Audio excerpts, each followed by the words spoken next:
Queridos alumnos, vamos a continuar con el dictado del curso de bioética del año 2018. En esta oportunidad vamos a tocar uno de los tópicos más importantes de los últimos tiempos en la modernidad de la medicina. Nos referimos al consentimiento informado.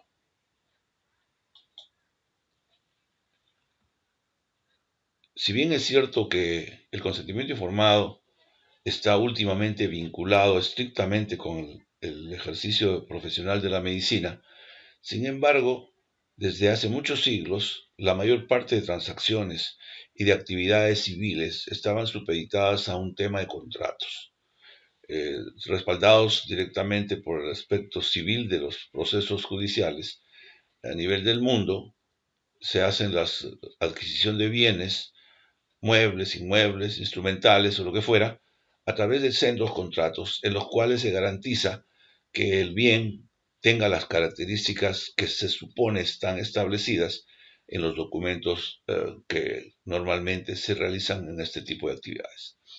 Sin embargo, en la medicina ha tenido una concepción bastante interesante, porque a través de lo largo de la historia podemos recordar que en los tiempos iniciales de las democracias mundiales, precisamente la Carta Magna de Inglaterra es solicitada a viva fuerza por los caballeros de la Mesa Redonda al rey Juan Sin Tierra, que se ve obligado a firmar un documento por el cual reconoce el principio elemental de los caballeros de la Mesa Redonda a tomar sus propias decisiones y no a ser coactado por la monarquía de ese tiempo. En ese sentido, entonces, a lo largo de la historia, eh, a través de los procesos fundamentalmente jurídicos, se establece, entre otros, las leyes que se establecen en Inglaterra, por la cual se establecía de que el hecho de tocar a una persona premeditadamente cometía el concepto de battery, que se traduce en español como delito. Era pues un delito delimitar las capacidades físicas de las personas contra su voluntad.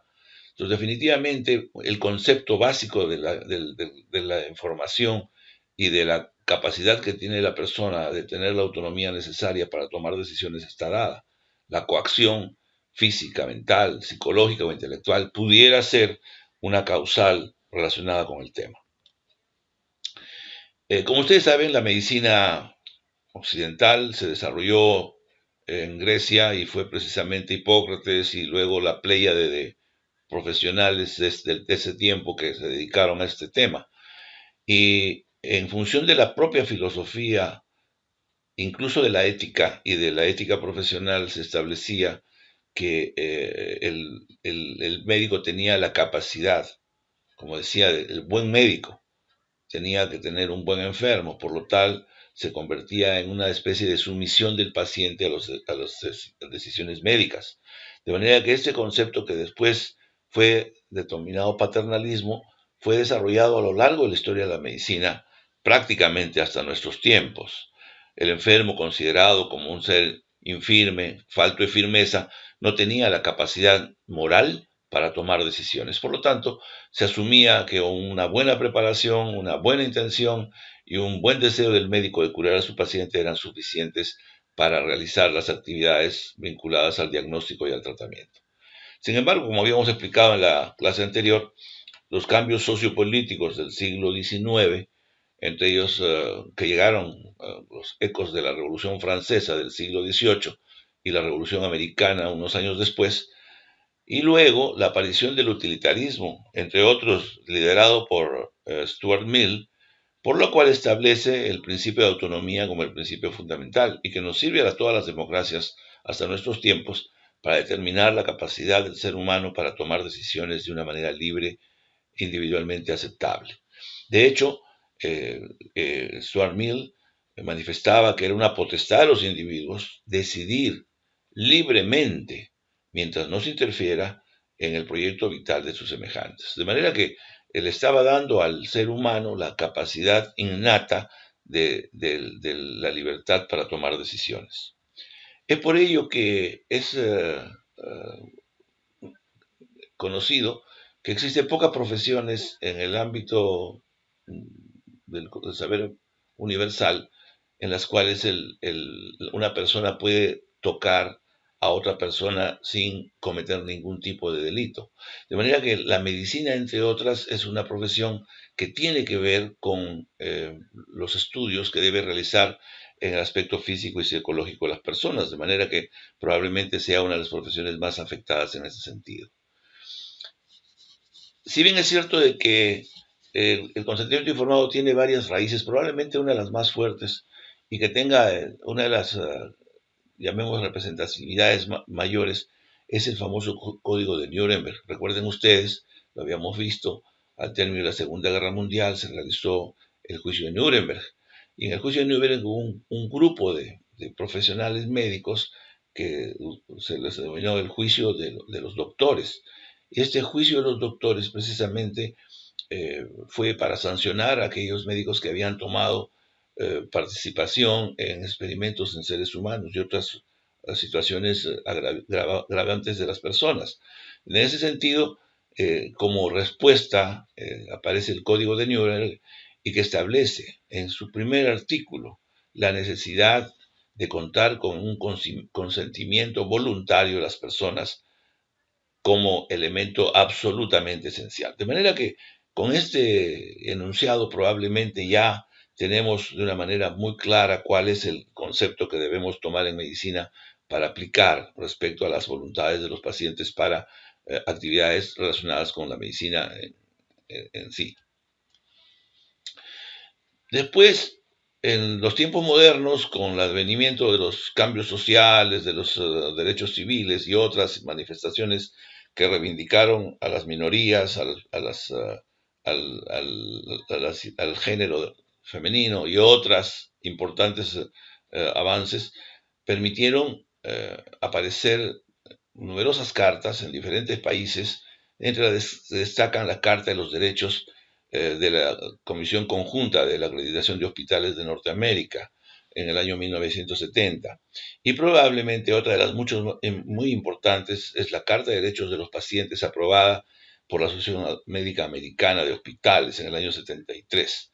Pero probablemente la que más nos ha dado una pista, nos ha vinculado al tema del consentimiento informado, sea la Declaración de Lisboa sobre los derechos de los pacientes, dada en 1981 en Portugal.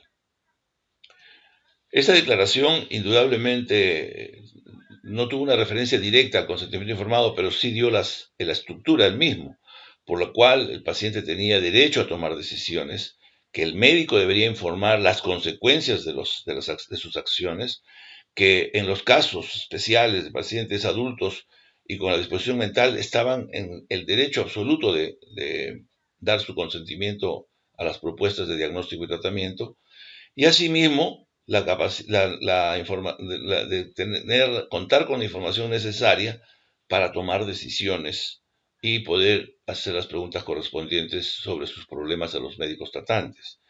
Y evidentemente, en los tiempos ya más modernos, y se condice muy bien con este concepto, la necesidad de contar con el permiso específico del consentimiento informado de los pacientes que eran sometidos a temas relacionados con la docencia y la investigación biomédica. De manera que con esto creo se configura la normativa general que va a permitir desarrollar el tema del consentimiento informado en los tiempos modernos. Probablemente, como hemos visto, la bioética nace a finales de los 70 como producto de una serie de denuncias, entre las cuales destaca el famoso caso de Tuskegee. Recuerden ustedes, este es un experimento que se realiza en un grupo de afroamericanos sobre un seguimiento de enfermos con sífilis. Este estudio, que debería durar 5 años, se prolongó hasta 30 años. Y el problema principal es que las personas involucradas no tenían un conocimiento claro de lo que se le estaba realizando. Por lo tanto, había una carencia de consentimiento informado. Además de esto, podemos considerar que la mayor parte de estas personas, minoría racial en ese tiempo, también estaban comprometidas con un nivel cultural muy bajo y sobre todo porque la mayor parte de ellos eran pobres. De manera que en este sentido, este experimento sí fue un paradigma muy importante que se tuvo que tomar en cuenta luego para considerar la aparición de la bioética y la aparición con ella de los principios bioéticos que hoy día nos permiten de alguna manera enmarcar el problema del consentimiento informado. Pero además de ello, ya en la práctica médica, sobre todo en Estados Unidos, de inicios del siglo, mucho antes de la bioética, en Nueva York hubo un famoso caso. En 1914, una señora llamada María Schollendorf había sido sometida a un estudio realizado bajo anestesia, en la cual el médico, por su consideración clínica, determinó el retiro del órgano que había sido sometido a examen. Esto lo hizo porque al criterio médico pensó que era lo más útil para la paciente. Sin embargo, la paciente hizo un reclamo muy airado por no haber permitido la ablación de su órgano sin su consentimiento. Y esto fue llevado a las cortes judiciales. Ahí, luego de un juicio muy representativo en los Estados Unidos, el juez Cardoso tomó una decisión y estableció el principio básico de que todos los seres humanos, adultos y sensatos, tienen el derecho para disponer lo que debe hacerse con sus cuerpos. De manera que este es un principio que me parece que tuvo una enorme importancia en los Estados Unidos. Y lo que es más, sancionaba al cirujano con una penalidad, porque se establecía que esto era un equivalente a un delito, y como en el caso del battery comprometía a una agresión, es decir, a un delito, por lo cual el médico se hacía responsable por los efectos del caso que se produzcan como consecuencia de los hechos asumidos por el médico sin la autorización de los pacientes. Este tipo de casos fueron numerosos en los Estados Unidos. Se conoce la decisión Salgo, por ejemplo, en California en el año 57, por el hecho de haber realizado una aortografía translumbar con severos daños posteriores al estudio. La decisión Candura en el año 78, por el cual se retiró una pierna a un paciente con un pie diabético sin la autorización expresa del paciente. La decisión de Canterbury, de Washington, en el año 59, por la cual un paciente que estaba en un preoperatorio para una cirugía lumbar cayó de la cama. De manera que todos estos casos fueron sancionados dentro del mismo ámbito del juez Cardoso, de manera que la jurisprudencia en los Estados Unidos sentó un precedente que ha servido de base para que el acto legal del acto médico esté relacionado con el consentimiento informado de un punto de vista eminentemente jurídico. Pero probablemente el tema se vinculó a la bioética porque en el año 1971 se realizó una reunión muy importante en España, en la localidad de Oviedo, y ahí sale el famoso Convenio de Oviedo, que entre otros puntos tocó el consentimiento informado. Aquí, en esta convención, que se denominó la Convención de los Derechos Humanos y Biomedicina, que fue establecida por los 21 países de la Unión Europea, establecieron, entre otros, que era indispensable, en el artículo 5, que el paciente haya tenido que dar su consentimiento libre e informado y previamente el paciente debía recibir la información adecuada. De manera que estableció este principio en toda Europa y obviamente con la capacidad que Europa tenía en este tiempo a través del mercado común europeo, es que se establece con mucha fortaleza el concepto de consentimiento informado en Europa, con las características modernas que han permitido su desarrollo. Lo cierto es que cuando a nuestro país llega el consentimiento informado, era una traducción literal del informed consent, era un cognate. Sin embargo, en inglés, en el diccionario de Cambridge, ustedes pueden ver en el inglés norteamericano, informar es un equivalente a compartir. O sea, cuando uno habla de consent, estamos compartiendo.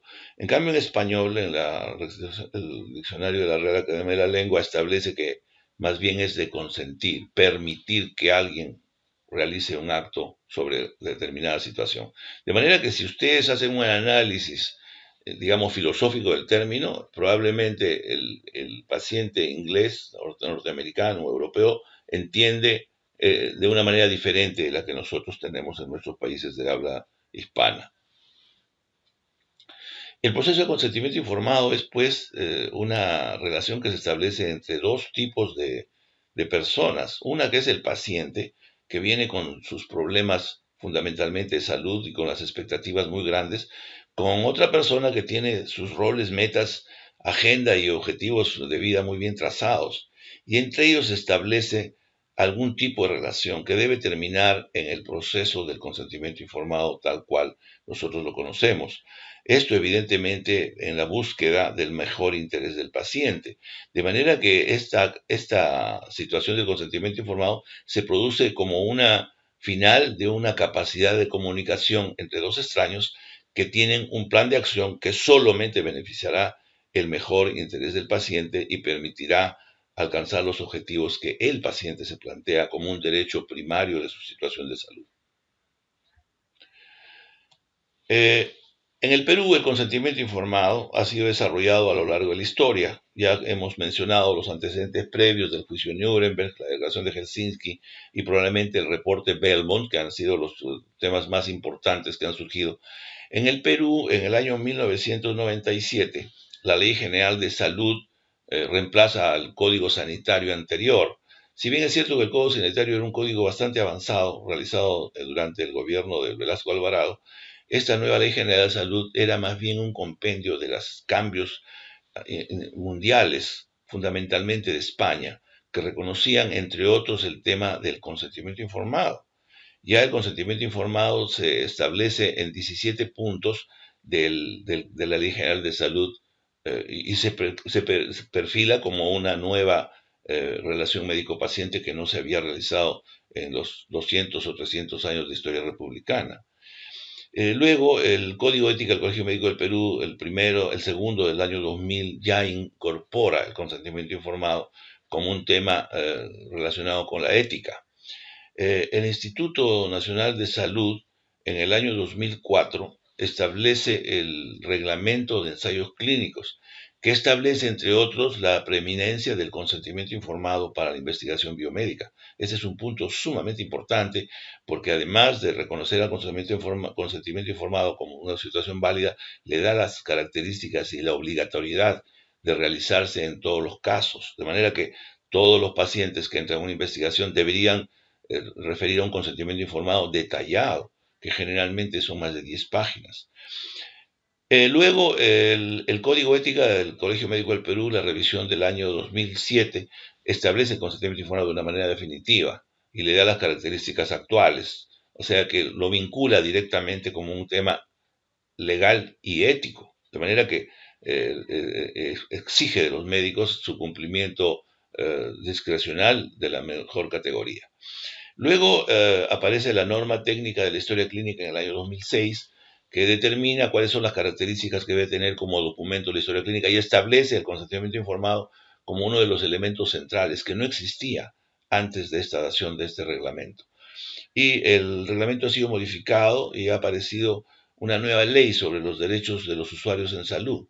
Esta es una ley muy especial porque a nivel mundial existía siempre, en la mayor parte de países, la ley de los derechos de los pacientes. Y este reglamento es una aplicación de esta normativa internacional aplicada en el Perú y que se denomina pues el reglamento de los derechos humanos de las personas usuarias en salud. Y yo creo que con estas consideraciones el aspecto histórico, ético y legal del consentimiento informado queda completamente establecidos para el ejercicio de nuestros tiempos.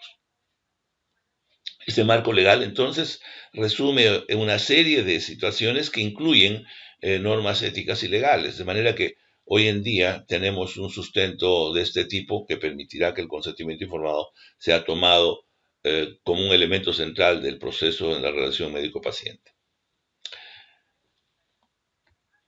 El informe Consent, entonces, el consentimiento informado en su versión hispana ha sido aplicado prácticamente en casi todos los hospitales de nuestro país. Hay una difusión importante a través de información que se está cada día enfatizando más en la relación médico-paciente, el derecho del paciente a ser informado, el consentimiento informado y la capacidad que tiene el paciente para tomar y determinar en su incumplimiento denuncias sobre este tema. Y para eso se ha creado su salud, de manera que con todos estos conceptos creo que el consentimiento informado se genera como una responsabilidad primaria del paciente, del médico para con su paciente. Los derechos del paciente, pues, que ustedes ya pueden colegir son muchas y ya ustedes los consideran como una situación de nuevo cuño en la atención, sobre todo en los hospitales de salud pública, donde el trato no siempre está a la altura del trato que se da en algunos centros privados, como en las clínicas. De manera que el consentimiento informado debe tener las características necesarias para que en respeto de los derechos de los pacientes, éstas sean aplicadas de una manera categórica y fundamental. Para completar todo este circuito, recuerden ustedes que la bioética que aparece en los años 70, fines de los 70, con el reporte Belmont, se consolida en el año 2005 a través de una normativa que le da a la UNESCO, que es las Naciones Unidas para la Cultura, como a la difusora de los conceptos. Por alguna razón, entendámoslo, la Organización Mundial de la Salud, que era quien le correspondía a través de la Organización Panamericana Sanitaria y todas las agencias relacionadas con salud, le da a la UNESCO el imperativo para que difunda la bioética como una situación central de los derechos humanos, y específicamente aplicados en salud. Y en su normativa establece con claridad, en el artículo 6, la necesidad de que los actos médicos éticos deban contar con un consentimiento informado expreso y la capacidad de revocar. Y está basada en la autonomía de los pacientes, que es el artículo quinto, y la necesidad de contar, de tomar en cuenta los grupos vulnerables en el artículo 7. De manera que, miren, de esa manera, la bioética, a través de este documento vinculante con los países del mundo, establece pues la importancia del consentimiento informado como elemento central. De manera que de esta forma creo que se ha logrado establecer con claridad la importancia que tiene el consentimiento informado en el desarrollo de la medicina actual. La Ley General de Salud en el Perú ya en el año 97 intuía algunos puntos de los cuales vamos a tocar algunos que son los más importantes. Por ejemplo, estaba perfectamente establecido que en el artículo 4 establecía que definitivamente ninguna persona pudiera ser sometida a ningún tratamiento, ni médico ni quirúrgico, sin el consentimiento previo del paciente o a la persona legalmente establecida, en el caso de los pacientes personas subrogadas. Y solamente se exceptuaba este derecho a los casos de emergencia. Yo creo que con esto, miren, prácticamente cubría todo el marco del ejercicio profesional y su aplicación directa sobre el paciente, o sea que no había que hacer otras cosas. Sin embargo, establece con claridad en el artículo 15 la necesidad que existía de comunicar todo lo necesario para que pueda dar su consentimiento informado y la oportunidad de que éste pueda ser negado por el propio paciente.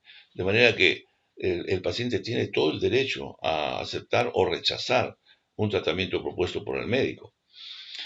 Evidentemente, la Ley General de Salud aplicaba esto en un tema que era en estos años de vital importancia y que sigue siendo el tema de la reproducción humana. Por lo tanto, establecía el derecho de las personas al acceso irrestricto de todos los procedimientos relacionados con la reproducción humana. De manera que los anticonceptivos, incluyendo el de la píldora del día siguiente, son elementos centrales que la ley establecía y que fue retardado por situaciones de carácter legal que no tenían ninguna razón de serlo. Por lo tanto, hoy en día los derechos reproductivos gozan de la máxima capacidad que tienen para ser aplicados a través del consentimiento informado, por la cual la paciente puede aceptar o rechazar el tratamiento según su libre albedrío. La Ley General de Salud también establece algo que es muy importante, que solamente el médico cirujano, el cirujano dentista y el obstetriz están obligados a informar al paciente. en sus especialidades. De manera que es muy importante que tengamos que tomar en cuenta que los profesionales de la salud estamos obligados de una manera directa o indirecta a dar el consentimiento informado como un proceso que puede ser oral o documental. Ojo, eso es muy importante. Ustedes estamos obligados a que todo diagnóstico o tratamiento que hagamos con los pacientes, aún por una consulta, las más sencillas, deba tener un contenido de consentimiento informado a través de un diálogo primero y luego, si amerita, un documento escrito. De manera que el artículo 15 de la Ley General de Salud establece con claridad a que el paciente tiene derecho a no ser sometido sin consentimiento informado a los fines docentes. Miren ustedes, la importancia que para que se cumpla esta norma, toda historia clínica de los pacientes de hospitales públicos o privados donde exista docencia deba contar un documento por el cual se da el permiso explícito del paciente para que se pueda, a deseo de él, hacer interrogatorios o procedimientos de diagnóstico en los pacientes. Esto es muy importante, sobre todo en los hospitales públicos. Y también a no ser objeto de experimentos, de medicamentos o de tratamientos. Esto sí es muy importante, porque ha sido muy común en los tiempos pasados, antes de las normas, que los médicos utilizaran tratamientos de acuerdo a modas, a sugestiones a veces no bien reguladas, de manera que me parece que hoy día es totalmente vigente esta inciso de la norma. En el año 2008 es publicada un reglamento relacionado con lo que se llama la norma técnica de salud para la gestión de la historia clínica e incluye la epicrisis, la informe de alta, y ahí por primera vez establece directamente un documento orientado a su aplicación, que es el del consentimiento informado.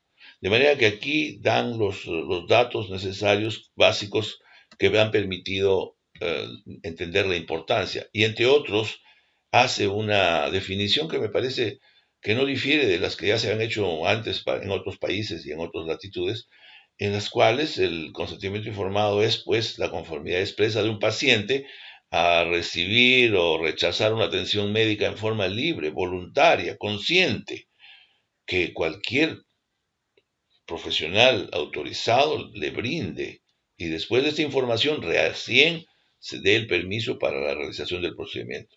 Y esto en los casos en los que a consideración del riesgo del procedimiento debe hacerse en forma escrita y debe ser firmado por el propio paciente o quien la ley determine su subsidiariedad. De manera que en el caso de menores de edad, en caso de personas discapacitadas, en caso de pacientes con compromiso de conciencia o de alteración de su estado psíquico, hay siempre un subrogado que definitivamente reemplaza la decisión del propio paciente. El Código Ético del Colegio Médico del Perú, como habíamos mencionado, en su versión del año 2007, establece con claridad, y creo que no requiere mayores comentarios, porque establece clarísimamente que en los pacientes que requieren procedimientos diagnósticos o terapéuticos que impliquen riesgos mayores que el mínimo, el médico está obligado a un consentimiento informado por escrito. De manera que ya no hay ninguna otra norma necesaria para poder cumplir con todo el panorama de los permisos que se deben solicitar antes de proceder.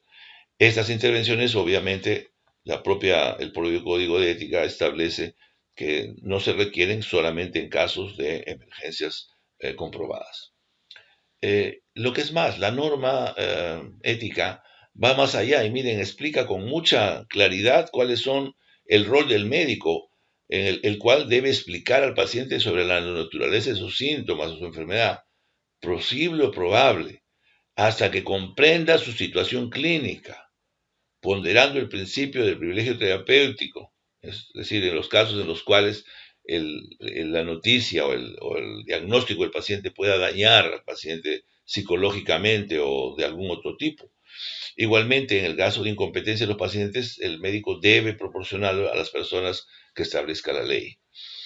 Por otro lado, creo que es importante también que se tome en cuenta como parte del consentimiento informado la necesidad de contar con una segunda opinión que permita que la información que el paciente posea pueda ser transmitida a otro médico para su propio beneficio. De manera que aquí creo que se cerraría el circuito del consentimiento informado en el Código de Ética y Ontología del Colegio Médico. Recientemente, el año 2017, ha aparecido una norma relacionada con lo que se llama los derechos de las personas usuarias en los servicios de salud. Está vigente recién desde el año pasado. De manera que ya esta norma ha permitido que el consentimiento consolide los conceptos básicos que se estaban requiriendo. El derecho de otorgar o negar su consentimiento informado, el derecho a la información adecuada y la capacidad del paciente para tomar las decisiones, la necesidad de un documento que viabilice el proceso como parte de la historia clínica, formando parte directa de la historia clínica, y que es responsabilidad de las instituciones de salud donde se atienden a los pacientes para su cumplimiento.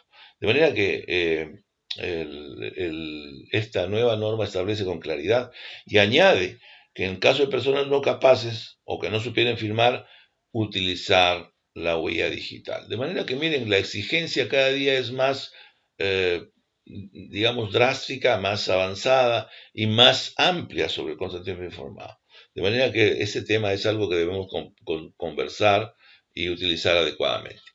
Es pues entonces en este documento de reciente dación que se determina que el consentimiento informado es un proceso que debe garantizar la información y el derecho del paciente. Igualmente debe ser documentaria y en los documentos debe estar bien redactado y deben ser específicos para cada caso de tratamiento, de manera que en muchos hospitales del Perú se usan patrones o formularios prefijados que no dicen nada y eso lo podemos ver con facilidad ahora que acudamos a los centros hospitalarios. Y en el caso de las personas capaces, también ya se establece lo que hemos comentado en la lámina anterior, la necesidad de la huella digital. Y en el caso de los pacientes que se nieguen a aceptar, deben constar de igual manera con formatos o con información que deba ser sustentada y aplicada en la historia clínica correspondiente. También es importante ver que en el caso de menores de edad o personas cuyas condiciones particulares le impidan ejercer de derecho, se realizarán utilizando lo que hemos mencionado anteriormente, con la subrogación de las personas alrededor de las cuales la ley determina, el cónyuge primero, los hermanos y padres, y luego los curadores o las personas que tienen algún tipo de dominio sobre la persona. No se requiere consentimiento informado en las emergencias. En caso de riesgos debidamente comprobados de la salud de terceros o grave riesgo de la salud pública. Y esto está perfectamente establecido, porque podemos ver en algunos casos cuando hacemos cirugías que implican algún grado de riesgo, deben ser indudablemente realizadas bajo un consentimiento informado detallado. Incluso se sugiere que en algunos procedimientos sencillos que tuvieran un mínimo riesgo, es conveniente, en muchos casos, de contar con consentimiento informado. El retiro de una uña, por ejemplo, encarnada, de una uña infectada, requeriría de un consentimiento informado para cumplir con las regulaciones del proceso. Igualmente, en los casos de docencia, ya está mencionado en la Ley General de Salud, debe constar el permiso específico para tal fin. Igualmente, cuando sean cualquier tipo de situaciones de carácter experimental, que pueden ser muy amplias. Y por último, cuando el paciente haya tomado la decisión de negarse a recibir tratamientos. De manera que yo creo que estas últimas normas corroboran las que se han estado establecidas y tienden obviamente a presionar más a que se cumplan por parte de los médicos y por las instituciones asistenciales. En este documento también contempla el caso de los menores de edad o de las personas que por alguna condición no tengan la capacidad de tomar decisiones. Igualmente establecen y enfatizan el caso de las emergencias o de las situaciones en las cuales haya daño a terceros, o cuando exista un riesgo para la salud pública, como por ejemplo en los casos de enfermedades infectocontagiosas, altamente contagiosas, ¿no? Las cuales el paciente tiene que cumplir con lo establecido para evitar el daño de la población, o en los casos de personas con enfermedades de transmisión sexual que tengan un posible riesgo de terceros. Entonces, el consentimiento informado tiene que estar perfectamente establecido en ese sentido. La información, por otro lado, ya hemos visto, debe ser adecuada, como lo estipulan la Ley General de Salud, el Código de Ética del Colegio Médico y la Asociación Americana de Hospitales. Igualmente, es importante, y esto me parece fundamental, esta pregunta de quién debe realizar el consentimiento informado. Miren, la respuesta es simple, el médico tratante. Sin embargo, en hospitales de alto movimiento y de difusión de las responsabilidades a través de un mecanismo muchas veces que no permite que el paciente tenga una adherencia al médico de su preferencia, se producen entonces una serie de problemas. Y entre ellos es que muchas veces el médico que hace el procedimiento no hace firmar el consentimiento informado y lo subroga a veces a otros médicos del servicio, que sería aceptable, o a residentes o personal en entrenamiento. Incluso en algunos casos se exige a las que las enfermeras recaben el documento de consentimiento informado. Esto es por parte de la normativa, está perfectamente establecido. De manera que el médico está directamente encargado de informar a su paciente sobre los riesgos y eventualidades del caso. También en el Código Penal, miren, esto es importante, no nos olvidemos que cuando hablamos de normas éticas, legales, civiles y penales, administrativas, de manera que en todos estos ámbitos tenemos que tomar en cuenta las decisiones que debemos tomar. Y el Código Penal establece con claridad, estará exento de responsabilidad el que actúa con el consentimiento válido del titular de un bien jurídico de libre disposición. Y esto encaja perfectamente con la salud, que es un bien jurídico respaldado y controlado por la ley. Entonces, ustedes deben utilizar algunos flujogramas que permitan determinar qué es lo que deben hacer en una emergencia, en una situación de atención de pacientes respecto a ello. Entonces, este diagrama les puede ayudar, por el cual ustedes hacen sus preguntas y siempre van a estar orientados a que utilicen el nivel correspondiente y acudan a la persona o al sistema que le competa para realizar el problema. De manera que el paciente puede tomar la decisión, puede utilizarse los protocolos que están establecidos, puede buscar la representación de alguna persona subrogada o simplemente puede comunicar al fiscal. De manera que creo que con estos pasos ustedes estarían cumpliendo con la ley y las normas éticas y evitarse problemas judiciales y de responsabilidades que pudieran surgir como denuncias relacionadas con este tipo.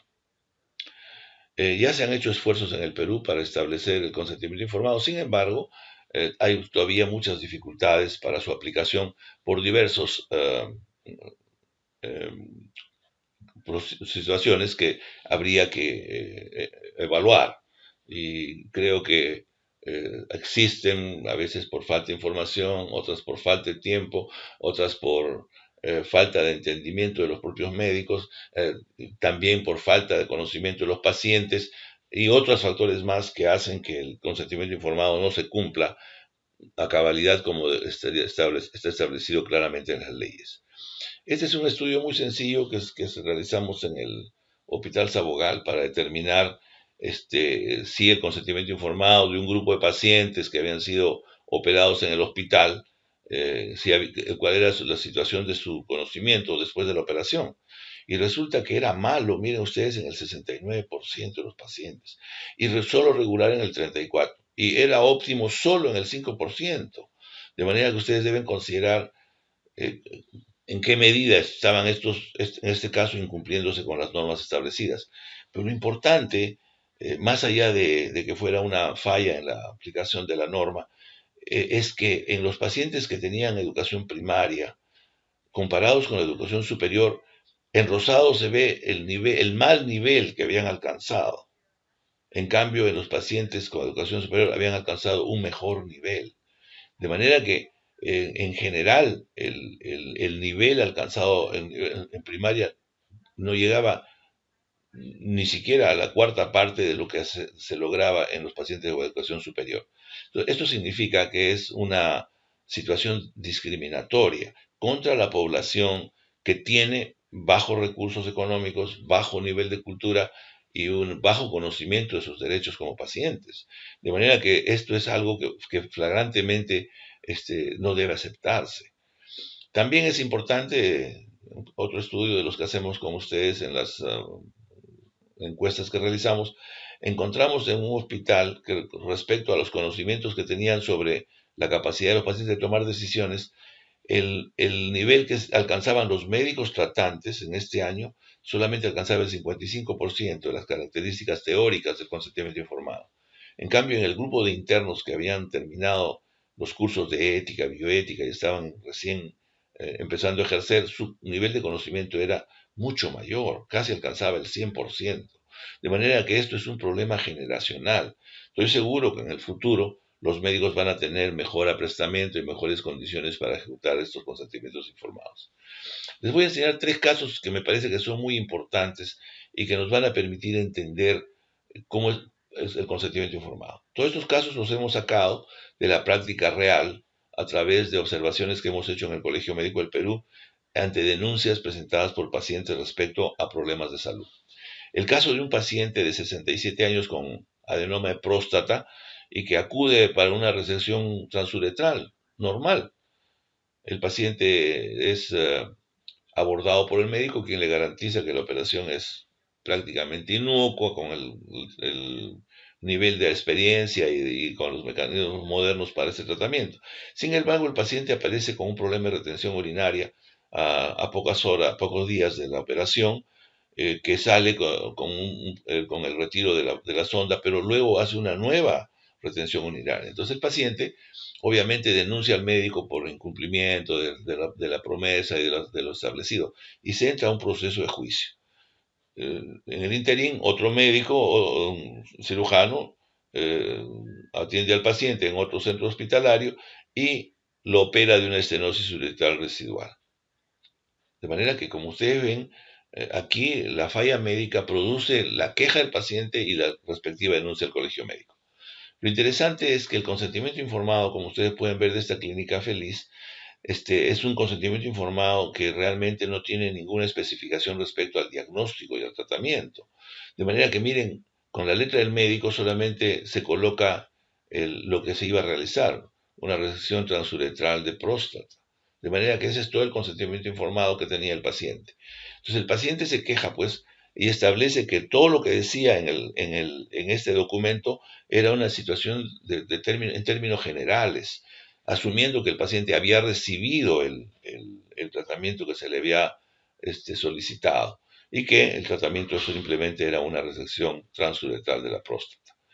Como ustedes pueden ver en la ficha médica, cuando revisamos el caso, efectivamente el paciente había sometido a la operación, había tenido documentos que son los que se realizan en las clínicas privadas y que se cumplen con los estándares de la mayor parte de ellas. Las historias las hacen los internos o médicos jóvenes contratados. Y lo que sí llamaba la atención, que el consentimiento informado había sido otorgado por una enfermera a las 11 de la mañana y el acto operatorio había sido realizado a las 13 horas. De manera que cuando el paciente acude al colegio médico a hacer su denuncia, establece esta diferencia. Quiere decir que el consentimiento informado, pues, prácticamente fue tomado en la sala casi de operaciones. De manera que esto llama mucho la atención, porque el paciente tiene todo el derecho, indudablemente, a dudar de la capacidad del médico que no le explica lo respectivo. Y miren ustedes, la declaración del paciente establece con claridad de su puño y letra, ¿no? Y dice, me acerqué al comité de ética para exponer mi problema.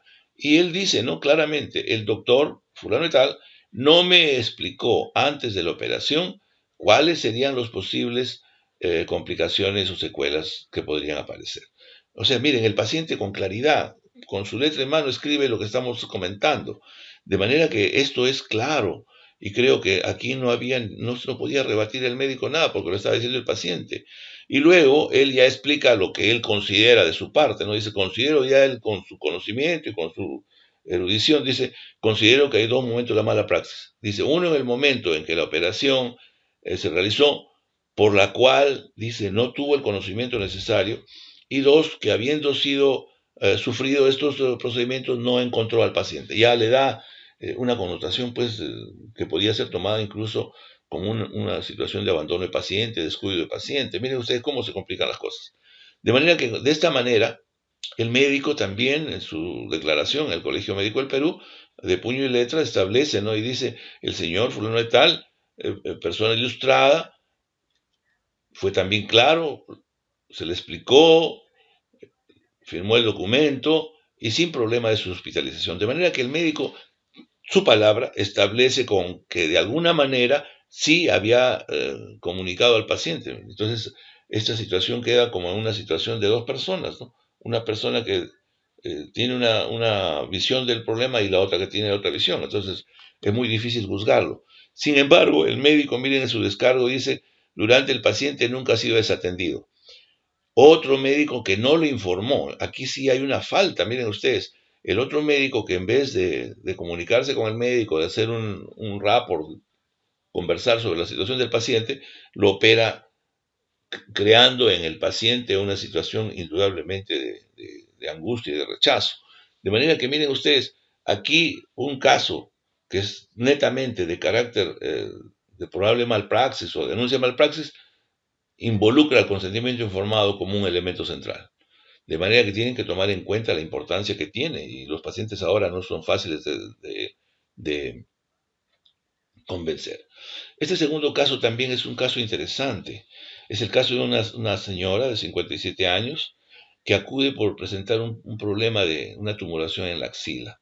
La paciente lo único que manifestaba que 10 años antes había sido tratada de una enfermedad que decía que era una leucemia linfática, pero que se había curado, que había evolucionado, que no le había fastidiado más. Y la paciente entonces, con la idea de que era un problema dependiente de mama, se le hacen todos los estudios necesarios que son negativos a una tumoración mamaria. Pero el médico, oncólogo, determina que era necesario extirpar el ganglio linfático para hacer el estudio respectivo, en vista de que la mamografía era negativa. De manera que en este sentido, se le realiza una cirugía para extraer el ganglio, el mismo que es indudablemente sacado y llevado a anatomía patológica. Lo importante es que la paciente al día siguiente de la operación tiene dificultades para levantar la mano eh, en extensión, queda la mano en flexión y se preocupa mucho de eso. Y el médico le dice, pues bueno, eso podía ser un problema de repente pasajero y que iban a ver de qué manera se podía ver esta situación. De manera que aquí nuevamente vuelve el consentimiento informado. Y como ustedes pueden apreciar, ese consentimiento informado establece con mucha claridad simplemente el posible diagnóstico de exploración quirúrgica de la axila. De manera que con esto probablemente se intentaba simplemente tener el problema que pudiéramos considerar para el tratamiento. Solamente entonces establece en el consentimiento informado esta sola información, un tratamiento para exploración de la axila y obviamente con la posibilidad de una patología mamaria. De manera que el médico creyó conveniente sacar el ganglio, creyó que había una relación con la mama, creyó que ahí podía encontrar el diagnóstico de la enfermedad de esta paciente. Sin embargo, la paciente al tener este problema de dificultad para levantar la mano, se le hace una electromiografía y se le encuentra que había tenido una seria lesión del nervio axilar correspondiente que le producía una parálisis del nervio radial. Y efectivamente, la paciente hace la queja correspondiente y en la descripción de la declaración establece con claridad, como ustedes pueden leer, dice, en el cual se puede apreciar que no me consta el consentimiento informado firmado por mi persona en donde se me indique sobre los riesgos y consecuencias de la intervención quirúrgica. Ustedes ya han visto la lámina anterior, ustedes han visto el consentimiento informado, que no dice nada, y aquí la paciente con claridad establece lo que ella cree que es la verdad de su problema, que no se había tomado en cuenta el problema de la intervención quirúrgica. De manera que en este sentido, el cirujano también hace su declaración en su letra de médico, establece, ¿no? Dice que el paciente había hecho una operación que se desarrolló con todas las formalidades del caso, respondiendo a la intervención. Y dio la información y que la paciente había tenido pues un problema que pensó que era pasajero, quizás de alguna lesión de algún tipo de nervio que se corta a veces en la cirugía. Sin embargo, la paciente después del estudio, acá está la transcripción como ustedes pueden ver, fue una tumoración, la operación fue laboriosa, se realizó dicha intervención respetando las estructuras nerviosas y vasculares. Sin embargo, la paciente al día siguiente padece parestesia, parestesias en la mano y que queda como un problema el cual considera que es pasajero y le da tratamiento con rehabilitación. Y queda esperando el resultado de la anatomía patológica.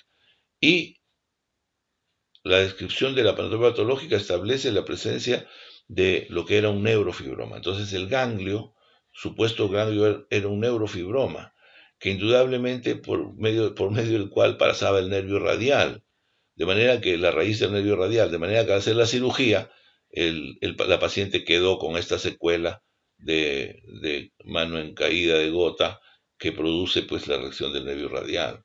Y el problema es que esta es una enfermedad definitiva, es un problema que ya queda sin lugar a tratamientos curativos.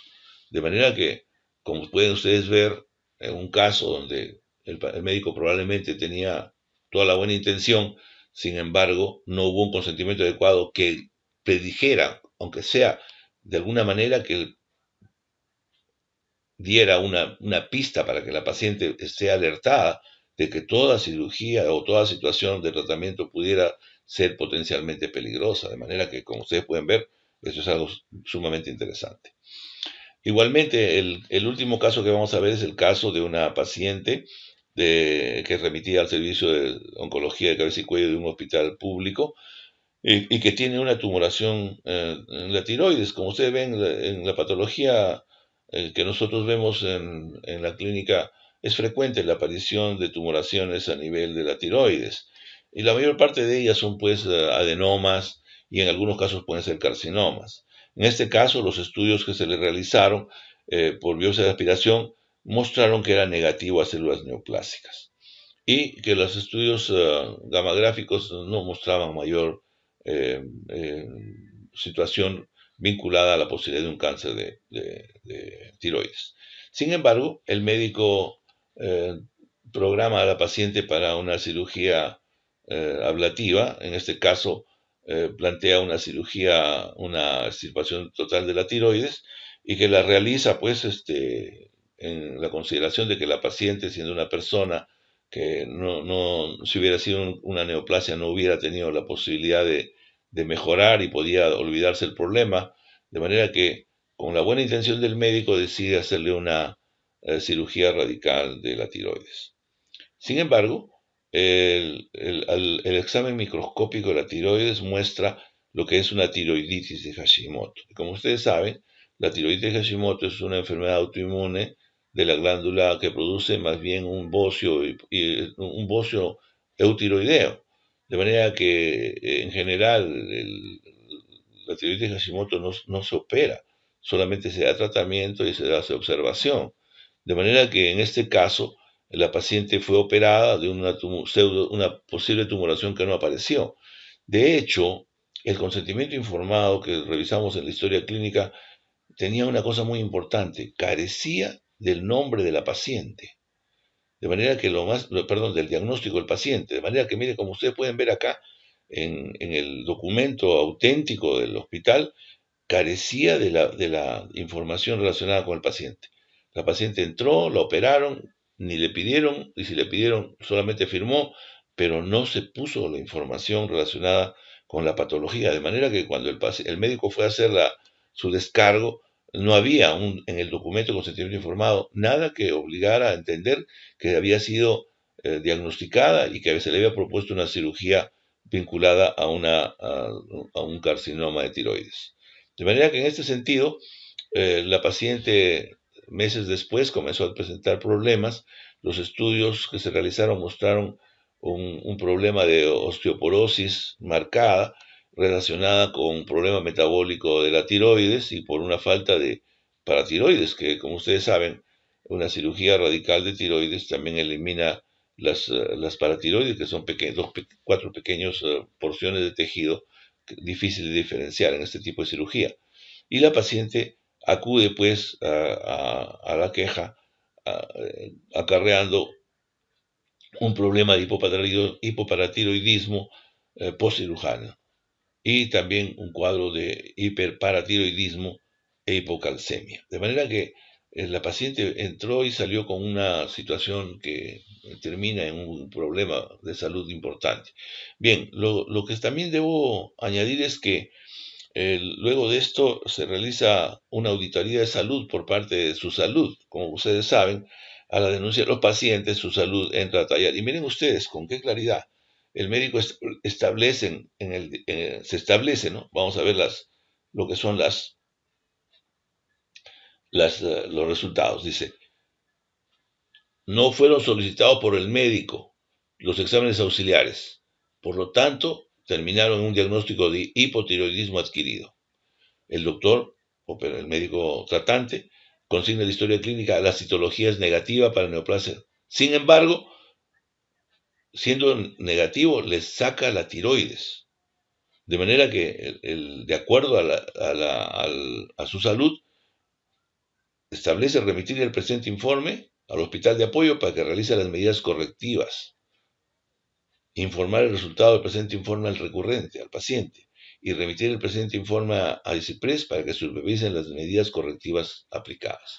De manera que la organización encargada encuentra responsabilidad en el médico de haber hecho este tratamiento. Y miren ustedes, dentro de ese contexto, el consentimiento informado termina como un elemento central del caso. De manera que, como ustedes pueden apreciar, es importante que tengamos en cuenta esta es la importancia que tiene lograr estos resultados en la medida de lo que debemos conocer y realizar. El descargo del médico establece, y miren cómo todas estas repercusiones que terminan a través de una supuesta malpraxis, a una denuncia del paciente, a un problema de salud de la paciente consecutiva a un problema derivado del tratamiento inadecuado de los pacientes. Y el médico dice, ¿no?